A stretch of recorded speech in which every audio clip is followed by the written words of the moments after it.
Hello, hello, hello, everyone. Welcome to the Juneteenth playback. My name is Ashley Thomas, and I am the co founder and president of Muse, the Miami Urban Contemporary Experience. I'm so honored to be here with you guys doing this digital talk and series. This is our eighth segment of the show. We have 9 in the series. How the Juneteenth playback came to be. Juneteenth happened June 19th. It is the day in which every person in America was finally free. Every Black person who was put in bondage, who was in slavery, working as free labor, were freed under the Emancipation Proclamation. In Texas, they were the last ones to find out. The last ones free. Everybody was free. Of course, there was major fights, civil rights, for liberty and the pursuit of happiness. These things are things that we're still working on, still fighting for today. Our topic for today is life, liberty, and the pursuit of land. That is the original words in the Constitution. It was transformed to the pursuit of happiness. We're getting into public space, public land, and ownership. Before we get into that conversation with some great guests, I want to show you a playback video of our Juneteenth experience that we hosted right here at the Muse campus. It was featuring artist Sandino Timmy, No More Blues, and amazing vendors who you'll meet an amazing vendor today, amazing performers who you will be able to meet today as well on our Juneteenth playback. Let's take it away.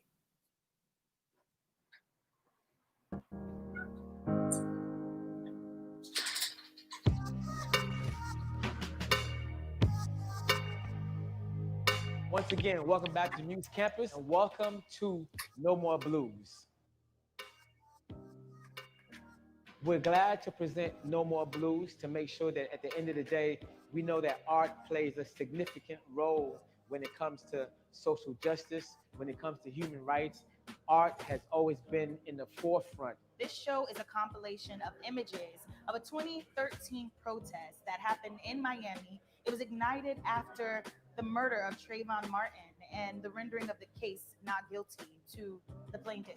Like the feedback has been really good, and it has been a conversation piece, which is what I wanted for like this gallery. Because when I looked at all the pictures, I saw rainbows of people coming together for like their brown brothers and sisters that are being oppressed, abused by systematic oppression. What actually inspired me to do this piece, it's actually the death of George Floyd in those nasty conditions. And just to say something that Black Lives Matters. What does Black Lives Matter mean to me? The fact that I'm even saying it makes no sense. Why should anyone have to even say those words? It should be a given. No one's life is worth less than another one. So in terms of race or in terms of like in any term, since we are human, we should share like the same rights and the same privilege. So when Black people are free, all people can be free. We say their name so that they have an action to that freedom. We say their name so that our ancestors know we haven't forgotten the work that they have done for us. That's what Black Lives Matter. We know it matters. We want to let the world know and remind them, just in case they forgot, just in case they forget the many contributions that our culture makes to the world. We just want to remind them vocally and powerfully. I pray for my kids every day because I want them to feel like they could go outside and not have to be afraid to walk the streets or not to be afraid to ask a police officer for help. I think art really tells the narrative of our humanity, of our society. Throughout history, like you can find many examples of artists, even with commission work, that would sneak in like the truth of what's happening.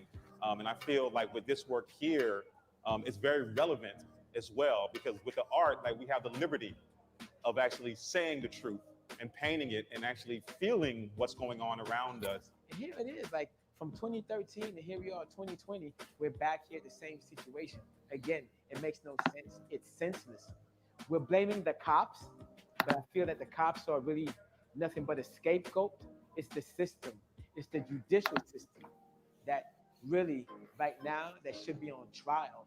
My name is Oliga, and I'm here at the Muse campus. Hello, everyone. My name is Sandino Timmy, and you can see me at the Muse campus.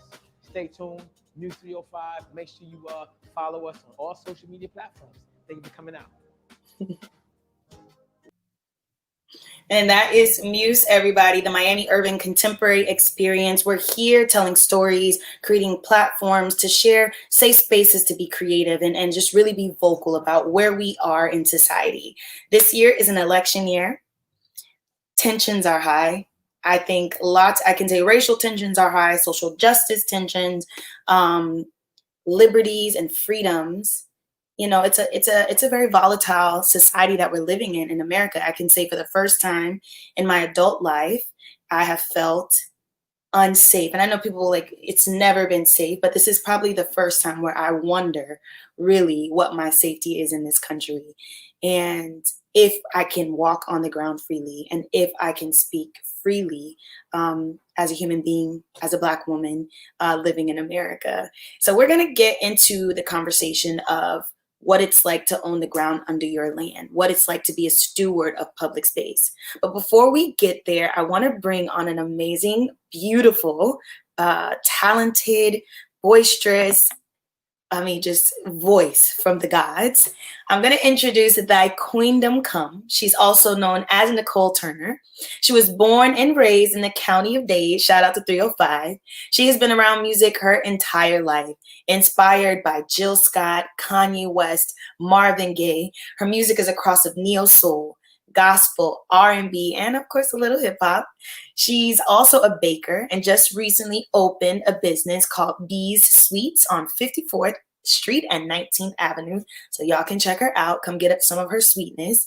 Her favorite quote is, "Pain ain't nothing but a stretch." You guys put your fingers together, snap your fingers for the one and only Thy Queendom Come. Thank you. How are you doing? I'm good. Thanks for inviting me. We're so happy to have you on. I'm going to go ahead and give you this space to bless us and open up our Juneteenth playback. Okay, so I'm going to introduce a song. I'm going to sing a song that I wrote right here in my room. This is my place of being. It's called Beautiful Things. I'm just going to sing it for you. I don't want to talk too much.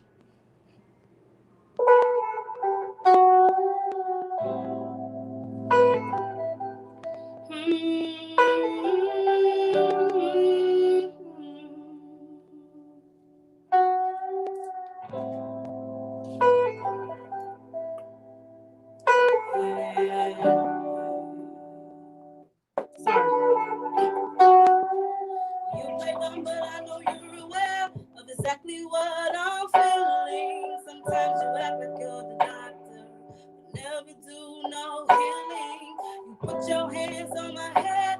I knew to throw my hands in the air, but when you did me, I felt nothing. This is when I got scared, 'cause I have an addiction to things that I don't need and that I can't have, and it drives me. It takes me to the next level, like cosmonauts in space shuttles. I can't stay away from beautiful things. Beautiful things. Can't stay away from beautiful things. Beautiful things. I see fire burning. Sometimes it urges me to walk through, convinced me that I'm untouchable. That's how I met you. The water isn't any better, and if I were ever to drown, I hope that it's coming back to me, wearing his crown with a head full of red and a fist full of bleed. In a fantasy world where things are as good as they seem, and if falling in love is falling for make-believe, then I accept my inception. Just don't wake me from this beautiful thing. Beautiful thing. Can't stay away from beautiful things. Beautiful things. Can't stay away from beautiful things. Beautiful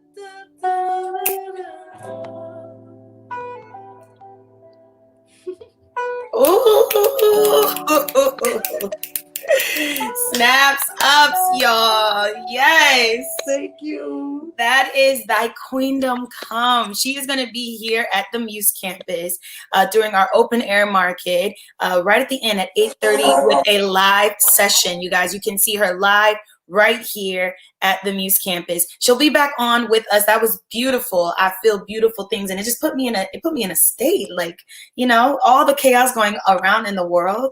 We can dream on those beautiful things. Thank you. What inspired that song by Queendom?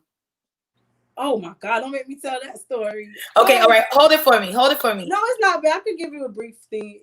Okay. This is basically when we're growing up, we're taught, you know, sin and everything is bad, but for some reason you're attracted to, you know, beautiful things, you know, something that's beautiful to everybody that they can't have. That's it. Ooh, so it's almost like some things that are shiny are good, but some things that are shiny you still want and you shouldn't have. Exactly. Slap your hands sometimes. I love it. I love it. That's Thy Queendom Come. She'll be back with us at the end of the show. You'll get to learn more about her as an artist.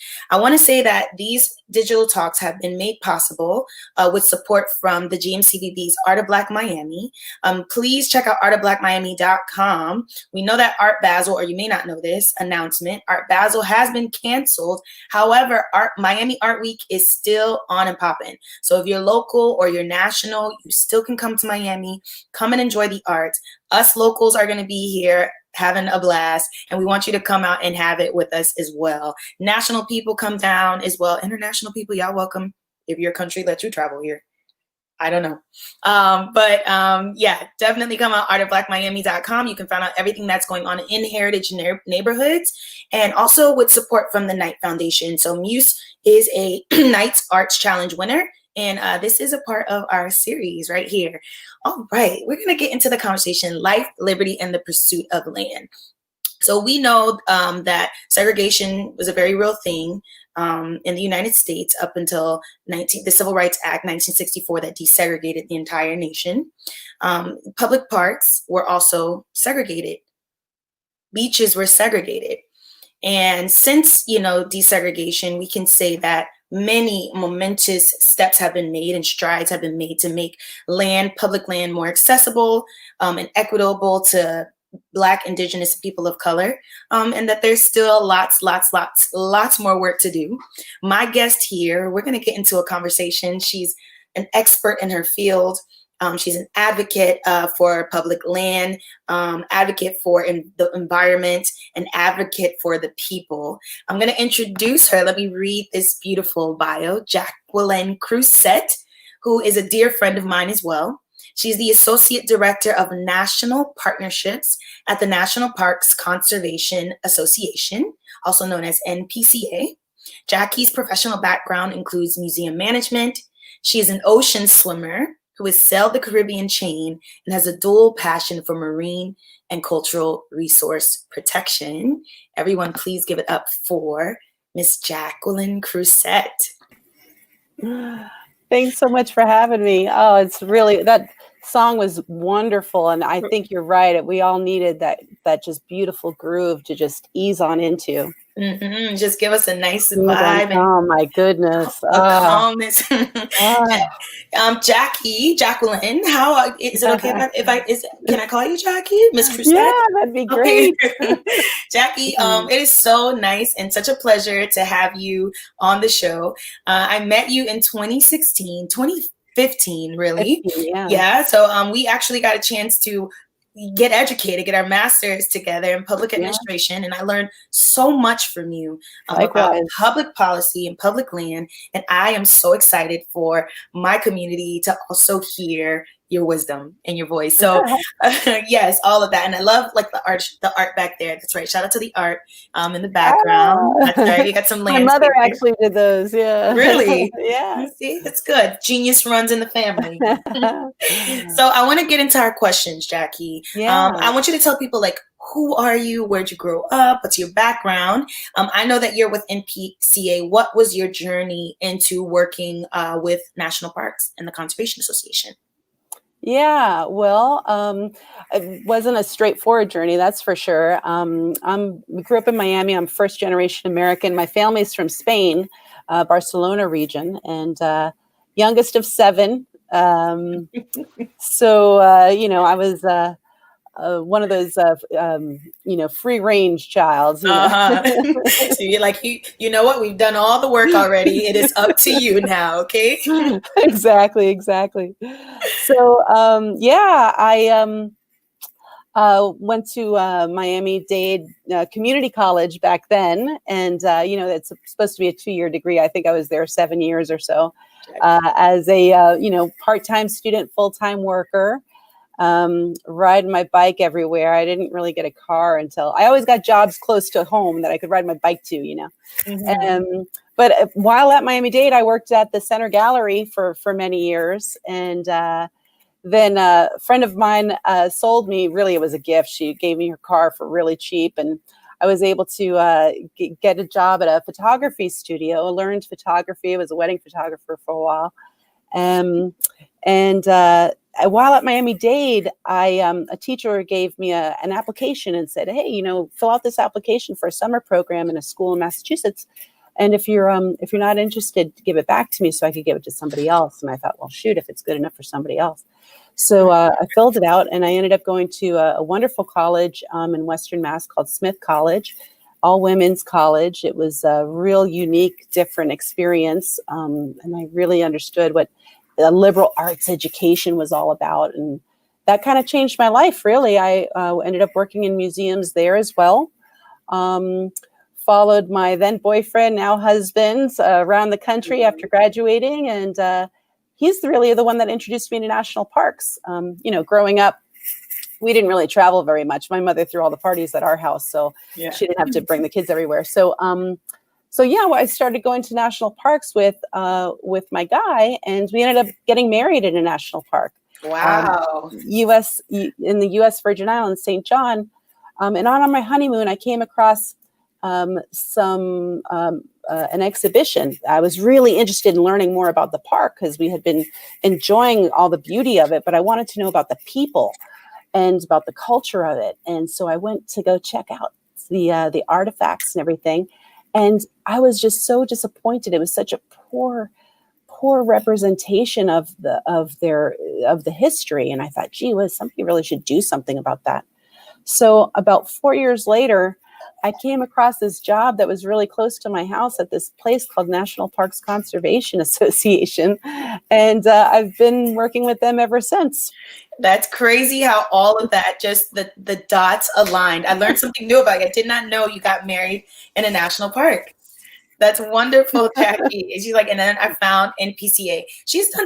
Jackie has done so many wonderful things with NPCA. Before we get into it, so people go like, okay, well, what is that, right? It's, acronym, or these abbreviations, like what does that even mean? So for anyone who's being introduced to it for the first time, Jackie's gonna, fill you in. But before we get into that, Jackie, so when people understand the definition that we're using, like public land, what does that mean? What is public land, and why is it important to us as a society?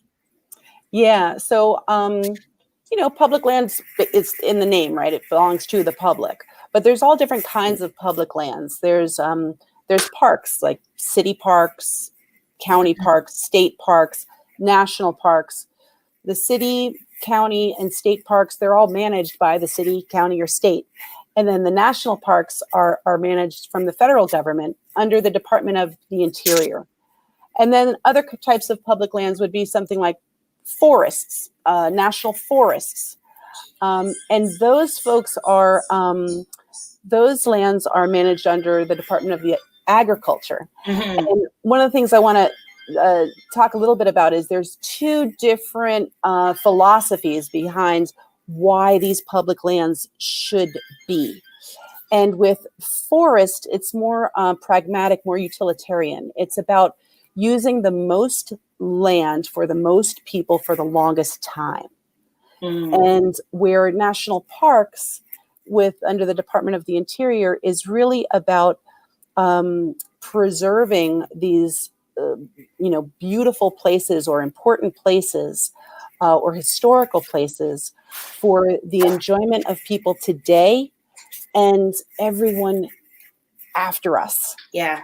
Yeah. And to keep them unimpaired so that you're not changing them, you're preserving them as they are. So Different philosophies, different uses, but all belong to all of us. that I wanted that to be like, we own the parks, we own the land, we the people, the voters, the citizens, you own the land. And I think I want to stress that, because sometimes we go, okay, well, why do I need to vote on that, or why does that really matter? Because it affects you directly. It's yours. We are stewards of that. So Jackie, let's talk a little bit, like, what does NPCA do? Like, what does it do as an organization? Yeah, so it's a citizens group. It says National Parks Conservation Association, but we're not the government. NPCA is an independent group. It's a nonpartisan, nonprofit, and it was the Park Service was created in 1916, and the first director of the Park Service understood that with shifting political winds, these parks, they're great that they were created and the Park Service was created to manage them. But with shifting political winds, they weren't necessarily totally protected, because there's a lot of mineral wealth and water and timber and game, well, now we see it here with oil and gas exploration inside national parks. So NPCA was created as basically an advocacy group, a citizen group, just to be a watchdog. Yeah. So it's a group that is a carrot and stick for the Park Service, where we fight for our tax dollars to go to the Park Service. And we kind of keep the Park Service in check. And then we sue the Park Service if we don't think that they are meeting their mission. Come on. So it's a bit of a tough love. I love it. The council has spoken. I love it. So I feel like you and I have gotten into conversations. You actually inspired me, like some of the stories and exploration with you. I took my first camping trip with National Park. Yes, you took me on my first camping trip, which inspired me to create an urban camp experience where people could come into the city and actually, get acclimated, because that was, you threw me right in the deep end. Introduced me to some really wealthy, rich history, Black history, South Florida history, as well, that I'm excited for people to talk about. Before we get into that conversation, some of the talks we talked about is, how do I get my skin folk? And I'm calling it skin folk because kinfolk, you're my kinfolk, and then I got my skin folk, okay? Yep. How do I get my skin folk to be more concerned about what's happening with our land and our space? And one of the comments that I've made to you is, after George Floyd or after Breonna Taylor or Ahmaud Arbery, it's like, how can I say to someone, I need you to think about climate change, and I need you to think about the parks when they don't even feel safe walking down the street, and we both have said, yes, we understand that. Mm-hmm. But let's go. This is a reality that we live in. National parks exist, segregated, desegregated, whether we feel safe or not. Are there steps or things that have been put in place, initiatives by national parks, to make the space more accessible, to maybe acknowledge the contention, or, maybe even ignore it? I don't know. What's being done in national parks around race, segregation, historical, approach? So let's kind of go big picture, and then we'll go a little bit more into detail. So, when we think about national parks, most folks think about the natural, beauty and all this, lands and, big picture Yosemite or something like that, or the Everglades or something. And that is all true. But 2/3 of our national parks are dedicated to our history. It's the story of people. Yeah. And knowing our own history is really important, regardless of, regardless, you can say it. That's right. what the history is, right? That's right. Exactly. And we got to know it. So, like for instance, right now, the idea of Confederate monuments. Some of these are on national park lands, and why were they placed there? When were they placed there? What kind of story are they telling, and are they telling the proper story? Are they telling the real story? Or are they telling a narrative that was brought in by the daughters of the Confederacy? And so that, I think, is something that the Park Service, well, certainly NPCA has been very vocal in making sure that we understand what the Park Service holds. In fact, we have requested a Freedom of Information Act for an inventory of all Confederate objects and statues and monuments held within the National Park Service, so that we can evaluate those to see how they're being interpreted and where their placement is, because they say a lot, even if they're placed somewhere, but still they don't have a context around them. So right now we haven't received that just yet, but we're going to continue to fight for that. National parks, they are our inheritance. They belong to all of us. And I was excited to hear the theme of tonight's Juneteenth playback, which is life, liberty, and the pursuit of land, because I thought right away to this wild national park site that's out in the Midwest, that is about these pioneers, African American pioneers, cowboys, who started a town called Nicomedes in, out west, and that is now a national park site. National parks are, if you just think of them as for other people, you don't really get the relevance to your own life, But as Americans, they hold our own history. National parks are really what helped Americans define our own identity. Yeah. And it is in these parks that we can come to understand and come to terms with not just the great part of our history, but also, there's some messed up stuff in our history, whether it's for African Americans, for Japanese internment camps. Those are all real, and you can't just put those under the rug. We need to own it, because we are Americans and we're strong enough to own it. I love what you're saying, Jackie. I just got chills because I'm thinking, okay, what is a park for me in 1920 and 1930, 1940? And for me at that time, it could be a very scary place, Sure. It's a gruesome history, but what you said, I think, is most important. We need to be able to tell both stories. We need to be able to have a conversation where the beautiful parts of the park, they're weeds, and there's weeds there too that we need to go ahead and unearth, and just be honest with it. So, I would love to see, you talk about Freedom of Information Act, what is the narrative of these items, but also what is the stories that we have made invisible to just hide the scars, scars of slavery, scars of the war, and no country, wants to look bad, but I think we're in a space right now where open honesty could be great. And national parks taking that up as a cavalry, that to me would make things way accessible. I'm here, I'm present, my story is told. Talking about stories, right? I know you got something good to say. I don't have you for a long time. I like how you know me too well. Yeah. Talking about stories.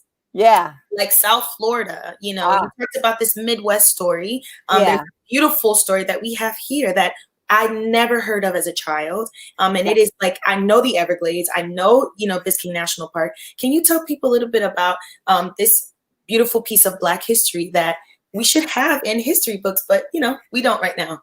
Yeah, we should have learned it, in our grade schools here in Miami, but I didn't hear about it either until I was working with the MPCA and working with the Park Service folks. And I hear about this in Biscayne National Park, right there, Biscayne Bay. Biscayne National Park takes most of Biscayne Bay up. It's 90% water with little keys, these little islands out there. This pioneer African-American family became millionaires and was a complete success story, and ended up making it possible for us to have Biscayne National Park. working with other folks. This is the story of Lancelot Jones, is who we celebrate because he's the last descendant of Israel and Moselle Jones. This is a story, a family, a Miami family. I mean, you can't get more local than the Jones family. Yeah. Moselle was from the Bahamas, was living in Coconut Grove, met Israel Jones, who had come down from North Carolina and was working for some founding families, big founding families down here, and as running some boats. And a caretaker saved up some money, was able to purchase land in 1897. This African-American man owned land here in South Florida, created a farm, pineapple and key lime farm, was super successful especially with prohibition. His key limes were necessary for the gin fizzy. So he became the largest grower and distributor of key limes in the state, and perhaps along the East Coast. His two sons became fishing guides to the millionaires and stars that were basically partying out on the bay, on a neighboring island. Lancelot Jones became a fishing guide to 5 presidents, and just knew everybody knew the family. The story goes on and on. Why don't we hear these stories? And what have we done, or what can we do to hear these kind of stories? Like, what are the steps we need to take? And I said this makes me feel proud to say, hey, let me get out to the park. Let me go see that site. That's a great place to take my child to learn, and feel proud of being in this country and feel a part of the American fabric of this country. Feel like the soil is yours, because it is. That's a story. Like, how do we get these stories out there? And what have you been doing, Jackie, to make that happen?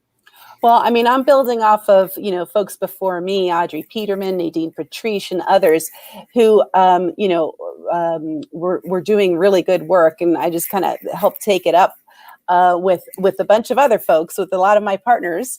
And we were able to have the state of Florida recognize this amazing story, this amazing American success story, with Lancelot Jones Day. And now in Miami-Dade County and Monroe County, in perpetuity, the second Monday of each October is known in Miami-Dade and Monroe as Lancelot Jones Day. Nice. So go ahead, Jackie. And the road that leads to Biscayne National Park down in Homestead is also called Sir Lancelot Jones Way, because the two sons were Lancelot and Arthur, after the knights. The Knights of the Round Table. I love it. So the father was grandiose and his life was grandiose. One thing that I love about the story is when you think about your life, and when everyone thinks about their lives and, the challenges, right? We're facing challenges all the time. Think about the chaos and hostility and volatility right now, and then go back to 1890 and go back to 1870. You go back to these places where Israel Jones was born, and against any odd, against whatever was put in place, against segregation, he made opportunities for himself. Am I making up that the land that was sold to him, the owners thought was a dud? I could be making that up. I don't know if that's true or not. They not all of it was a dud. Some of it was productive farmland for pineapples. He knew how to do it, right? So it's Israel Jones touched, he made just sing. So this is where I go. No matter what piece of land people give you, or that you purchase, wherever you get it, see the value in it. See the richness in it. If you're living in what we call heritage neighborhoods in cities and inner cities, pick up that litter off this valuable street. It is your street, it is your space. It is valuable land, and we choose how we access that, how we use it, how we invest in it. Jackie, I have so many more questions for you that I don't get to ask. I know there's never enough time. I do just want to say, just to make sure that that folks know that, you know, while 27 national parks are dedicated specifically to African American history across the country, just about all national parks have some aspect of African American history there. Just need to find it. And I think we all need to work toward have our National Park Service staff better represent folks in our country. So, and subjects of interpretation better represent the breadth of our country as well. So I think that will help make parks more relevant, because they were relevant in 1939 when Marian Anderson was able to sing on the steps of the Lincoln Memorial. And they're relevant today with Washington, D.C., you know, having our protests there, you know, on these national park sites. They matter, and they belong to all of us. Yeah. Thank you so much, Jackie Crusette. Sir Lancelot Jones Day. She doesn't take. She made sure that holiday became real. So thank you for the work that you do for the community, for the people, for our public land. Guys, if you heard anything today, we want to take that. We can all take the Lancelot Jones challenge and take on like a nature trail. The weekend, I do it on the weekend, second weekend. If you're interested in the urban camp experience, you can definitely check it out on muse305.org. But you can do something in nature. You can write to your park staff. You can get into the land. You can go and have a good time, and enjoy the ground under your feet. Jackie, or the water. Or the water. Enjoy the water too. There's so much more: climate change, all these kind of great things that we can talk about. We're going to save it for a playback, Jackie. You see her website right there. You can find out more about npca.org, find out the initiatives that they have going right now. And if your heart feels led or you're touched to learn more, reach out to Jackie. She can put you in touch wherever you are. Thank you so much for being here with us today. And thanks to Muse. You guys are doing an amazing job bringing us all together through art, and it matters. It's powerful. Yeah, cultural. Let's connect our world, right? Let's connect our world. So thank you so much, Jackie. Thank you. Have a great evening. We're so happy to have you here, everybody. That was Jackie with me tonight. NPCA, National Parks Conservation Association. We're gonna get into deep conversation, but I think we hit some very important points. Our history in public land and how we use it in our pursuit of land. People can think about it about home ownership, but we're talking about land that you always own as a citizen of this country. So I want us to go to parks. Virginia Key Beach is a park that we have here, a national park in South Florida. The Everglades is one of the number one spaces, number one national parks. When you think about national parks on the whole, we're at the top tier. We have beautiful natural resources, and I want my people to definitely enjoy them more. Right here at the Muse campus, we have a nature garden. We have a community plant swap. So say you don't want to get out into nature, you're not ready yet, start to just surround yourself with it. Make peace and make joy and make your home and space fresh and natural. Put a few plants around yourselves. So at the open air market that we have every second and fourth Sunday, we actually do a plant swap. And if you want to learn more about plants or building an urban garden or getting out into your natural resources or seeing the space where we actually host our urban camp experience, you can come here at the Muse campus to check it out.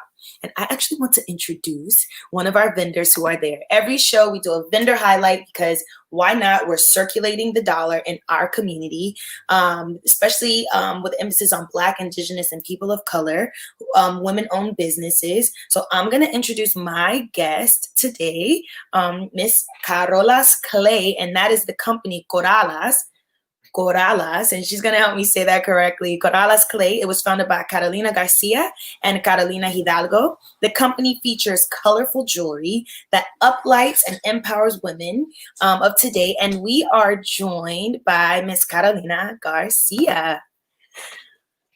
Hi, Carolina. Hi. Here I am. Here's my cat. Meow. Hey, kitty. Oh, that's so funny. Why do cats do that? They love the internet or something. Yes, he just got here right now. I'm like, okay. He's like, right now, I heard her name, and who is this person calling her? I need to know. That is great. Yes, yes. Well, yes, it's Welcome to the show. Welcome to the show, Carolina. I'm so happy to have you here. I met you at our last open air market, the first launch here at the Muse campus. I wanted you to tell us a little bit about Carolas. Did I say it correctly? yes, yes, I you're got it. saying it correctly. Carolas. Yes. Tell us a little bit about the company, how you founded it, what inspired you to get started handcrafting beautiful jewelry. Well, we started this. We started making it's earrings mostly. What we make, we make some other type of jewelry as well, like this thing that you can see right here, which is like kind of like a wall decor. Nice. And so Carolas was founded by me and another Carola, which is my friend Carolina Hidalgo. And it's just us. We started making these earrings, and little by little, that's it. We found a way to, express our artistic selves Yeah. through making jewelry. Who would have known? It Right. So was very, very out of the blue. mhm. But and so what really inspired us when getting into this, we are surrounded by a woman, everything, all our clients, everybody that we always surround ourselves by, it's a woman community, which is Mhm. the first time for us to be in such a woman only community, and seeing how that happens is just so wonderful. Like seeing all these great women who inspire us every day. And we name all of our earrings actually after women. They all have women names. Do you have an Ashley yet? We do have an Ashley. Of Yes, course. Ashley's like, who doesn't know an Ashley? of I need to course, of see course. those. I And need this to, is and this is a great Ashley that I have right in front of me. I love I'm it. I'm so glad that I was taken into this conversation, because this is absolutely amazing. I am so glad that I met you a Yes, couple of weeks the ago. feeling Yes. the feeling is absolutely mutual because what you're saying is the powerful part. Women are moving mountains right now as entrepreneurs, and so to watch, us get into the field, hey Kitty, and get into like that power of freedom over ourselves. A lot of women have decided to open businesses because they want to stay home with the kids more. A lot of women have decided, I don't want to clock in anymore, or women have said, you know what, I want to make additional income. I want to rewind a little bit because you said this happened out of the blue. I mean, were you guys having drinks? I need to know that first moment, that aha moment, like, you know what? We're going to make this. And then the second time when you knew you had a business, like, I know that I have something that people want. Yeah, well, we first heard of this material that we work with, which is called polymer clay. We heard about it through one of our friends. She started making this same jewelry with that material, which was completely new to us. We had no idea. You've seen earrings from many different materials, but this one is very, like, you can make any shape easily out of it. Mhm. And they're so lightweight that you can make huge statement earrings, and you don't even realize you have them on. Yeah. And so we heard about this from our friends, and we said one afternoon, why don't we just buy the materials, and it looks fun to make. I was at the time, I was from on my summer break from school, so I had my evenings with nothing to do. So we bought the materials, we started making these earrings, and we loved it. From that day, from that moment, I knew that I had me and the other Carola, that we had found what we wanted to do. You Yeah. know, forget Yeah. about everything else. This is what we really like. And then that became from a hobby that we had on the afternoons, getting together to friends, to actually became a business because we started selling the earrings. We had no idea how to run a business. None of us had ever had sales or anything. Yeah. So we kind of started learning all these new things. How do you present your product to your potential customers, and so on, many different things. Yeah. And yeah, I guess I want to say like 2 to 3 months after that first day, we said, okay, I think we have a business here. This is something that definitely a lot of people reach out to us because they want the earrings, and we just love to put these beautiful things on beautiful women, and we are so grateful for all the beautiful, inspiring women that we have met along the way. Look, Um, Carolina, I am Carola. I'm totally looking forward to seeing those Ashleys. I want to let the audience know that I do have a pair, and I love them. I don't have them on now, but I'm going to take an Instagram photo and post it. So I will make sure I show off my Carolas to our team here. Jackie in the background here says they are beautiful things over there. Oh, look at that. So we have a few we're going to show of off course. right here. You can tell us, do you remember all the names? So like if you name every plant in your house, you remember. If Well, you name every earring, do you remember every name? well, it's getting a lot more difficult now because we have a lot of designs now, but I do remember the name of those. That is Carrie. Mhm. Um, so actually, that design, um, Like I from have Sex the in the first one. City? Yes. So the first pair I ever made was a combination of pink and red. And for Mm. some reason, every time I think of wearing red and pink on the same outfit, I think about her. So those, we See, named it after her. it was a perfect name because I mean I saw them. You said Carrie. I'm like Sex in the City. That is totally her. So you're Yes. on the money. You're on the mark. This is Carolina here with us. If you have a few more, Tasha, just go ahead and show them. She will be. All Oh, right. those are beautiful. So look, right here. So we have this. Ooh. Right now, I don't have any Ashleys with me at this moment, but you can see that we can make them on. We have so many different colors and shades. These are kind of like quartz Mhm. kind of looking. So if you had light, you can totally see through the dark parts. So these are really cool that I really like. We've been trying a bunch of like mineral kind of look. So you can see Mm. this one here. It's like kind of like Ooh. I'm emulating like a stocking stone. Like, up for the holidays. I'm letting you know right now. I You guys, love those. so I want those. I'm like claiming those. I'm looking forward to seeing those on Sunday. Oh my gosh, yeah, you break the bank. Will you make us break the bank? Tell us like what's the range? What range does Carola's earrings fall into?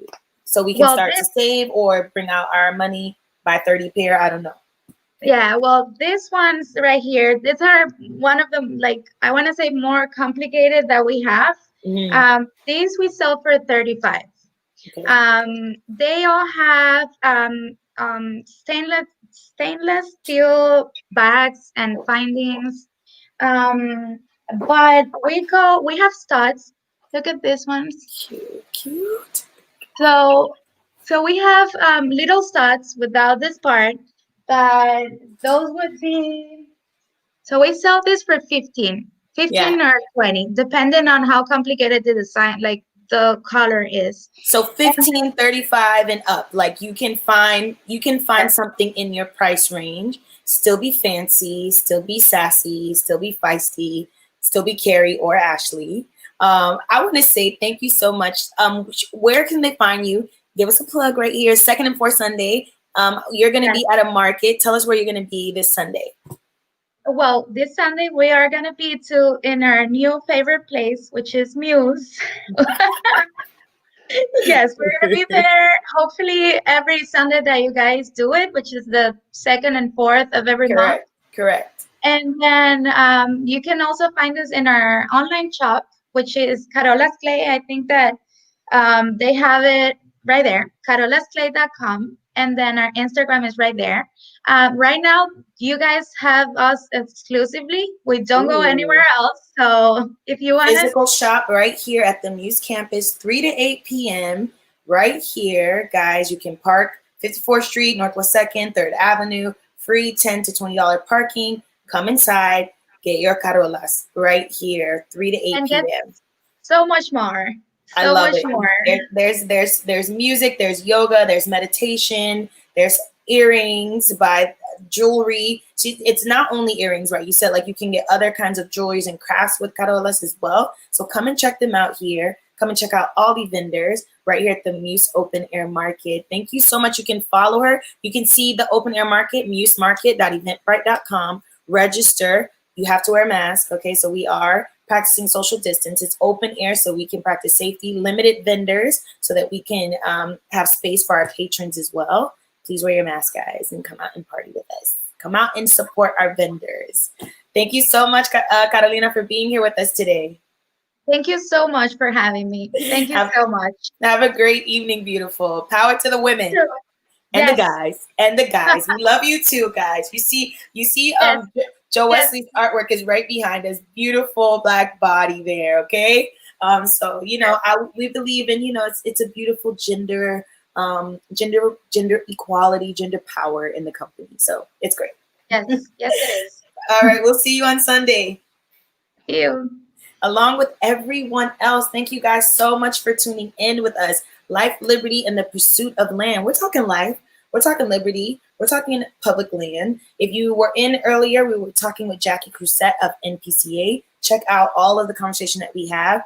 You didn't know about Sir Lancelot Jones Day. Learn about this beautiful African-American family who saved Biscayne National Park. We celebrate them nationally throughout the state of Florida every second Monday in October. You can join us for our Urban Camp experience in honor of Lancelot Jones. We have Thy Queendom Come coming back to close out and bless the closing of the show. I want to bring her back. We're going to learn a little bit more about, the sister, behind the vocals. And she's going to grace us with another song. How you doing, Thy Queendom Come? I'm good. Just listening. I'm loving what I'm hearing. Can't wait Right. for Sunday. Right? She is going to be with us Sunday. We have, so anyone who knows Muse Campus, we've been growing it and growing it. Bart and I, like little ants in our community. Natasha came out, who's one of our producers behind the scenes, amazing woman. She came out and helped us paint the floors to get the oil. Mac, one of the DJs we use all the time, who we love, came to help us like pressure clean all the grease off the floor when this was just a mechanic shop. And we have worked so hard.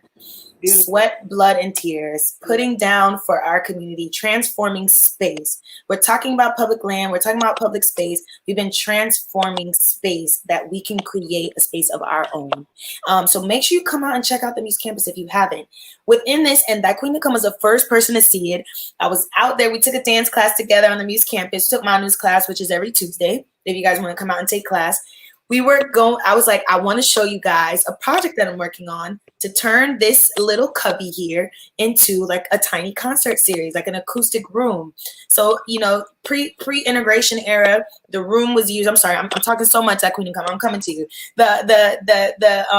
Pre-integration during segregation, comedians and singers, they worked these small rooms. That was the space that they had available to them, and they made it work until they were able to grow onto the mainstream stage, and maybe cross over. Everybody didn't. So we're honoring our ancestors who were that stepping stone into mainstream America where you could get all that money, right? So we have the room at Muse Campus for acoustic performances, solo acts, and small comedy shows. And she is going to basically bless us with the first performance this Sunday. That's right. She's opening it. She's going to put her vocal spirits and power all in the room, y'all. She's going to bless it and open it up 8:30 p.m. So right after the market, you can catch her. It's a limited room, so we can fit 20, but due to social distancing, it's at 50%. So we have 2 shows, okay? 8:30 and 9 o'clock. You can catch 2 sets with Thy Queendom Come. All of that said, how you doing today? I'm great. Awesome. Tell me when did you know you were a singer? When did you know you were a singer? Because you are blessed. When I was a kid, I watched a lot of Disney movies. Really? Yes, and I used to try to mimic. I always got in trouble for picking at people's voices. So I just realized I could sing, and then I got older. I was going to church, and I ended up playing the drums, and I wasn't singing as much as I should have been. I wasn't. So eventually, I joined the band, and that's when I learned how to really use my voice. It's like I'm a late bloomer. I didn't really start singing till like the past 2 years. That is so inspirational to someone. When people talk like my voice isn't perfect, but how I feel is like what I have to give you, and it's either you love it or you don't. Like if you never if you never told someone you've been singing all your life, to anyone who hears you, you can hear the power of your voice. You can hear the power of the space, in the spirit in your voice. You understand? Yeah. So like you saying that, like I'm like, shut up. It gives me inspiration because I'm a shower singer and I love singing. It's never too late. Give me some vocal cords. Come a little closer to your phone, so we want to hear that whole voice. So I watched that Queen of Come said it. It's never too late. You can check out this. She said late bloomer. She has blossomed and bloomed. That voice is strong and beautiful. She's going to be performing at the Room. Go ahead. Let us know, what's the final performance? What are we closing out with? I was going to sing an original, but because of the theme of tonight, I've changed it to a cover. Okay. This is a song called Lioness on the Rise by Queen Africa. It's one of my favorite. All right. Women empowering songs about. I love it, Queen. All right. All right. I'm just make sure I got it on. Can you hear it? Yeah, we can hear you. You look beautiful. Mm-hmm.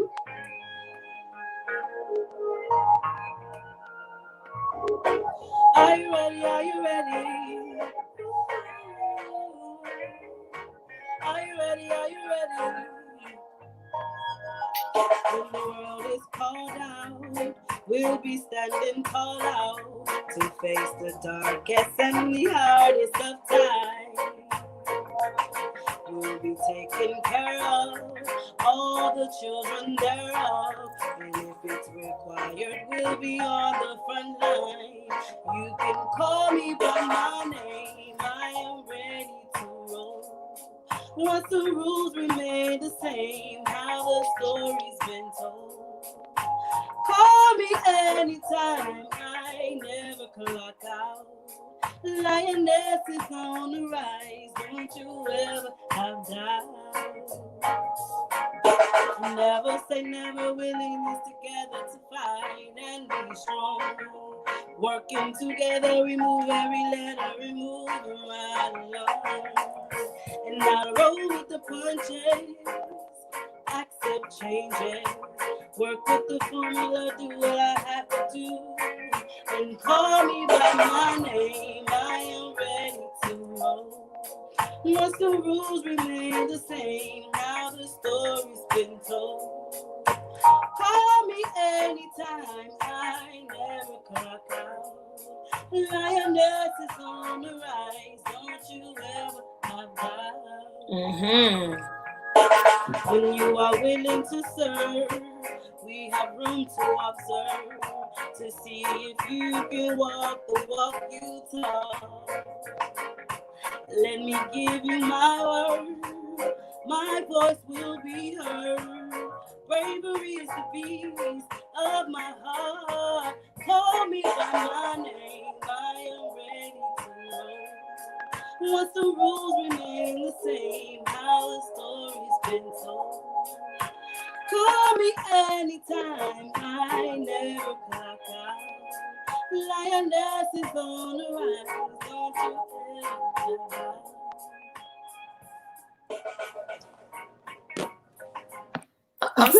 I'm snapping you up, y'all. That's Thy Queendom Come. Lioness on the Rise, Lioness on the Pride. I mean, I love that song. I love it. I love it. Guys, we are here. It's an inspirational song. It's like relevant to right now. When I think of lioness, I think of nature. I think of land. I think of the freedom that we're creating. Carolyn said, beautiful. Yes, yes. It's been a beautiful show. Thank you for being here with us. Y'all heard that voice, right? You heard her. You have to come check her out on Sunday. She has 2 sets starting at 8:30 p.m. There's an open air market from 3 to 8. There's a live jam session starting at 6 p.m. So come out at 6, enjoy a drink, a libation, enjoy some food, enjoy the vendors, get some Carolas jewelry, some beautiful, beautiful pieces, and get in on the show. We have limited seating available. So we'll have a sign-in list when you arrive. And once that list is filled, that's who gets to go in the room, all right? You get to experience the room for the first time with Thy Queendom Come.